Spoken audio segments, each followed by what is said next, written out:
Assalamualaikum warahmatullahi wabarakatuh. Perkenalkan, nama saya Ferry Kemal Saputra. Pada tugas asinkronus hari ketiga ini saya mendapat kesempatan untuk merefleksikan dan merancang masa depan perjalanan saya dalam menerapkan nilai-nilai berakhlak sebagai aparatur sipil negara. Melalui tugas ini, saya menyusun langkah-langkah konkret untuk membangun budaya kerja yang profesional, berintegritas, serta berorientasi pada pelayanan. Nilai-nilai berakhlak seperti berorientasi pelayanan, akuntabel, kompeten, harmonis, loyal, adaptif, dan kolaboratif menjadi landasan utama dalam menjalankan tugas sehari-hari.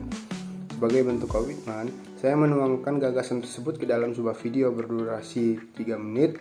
Video ini menjadi representasi dari kesiapan saya untuk terus berkembang dan memberikan kontribusi terbaik bagi instansi dan masyarakat.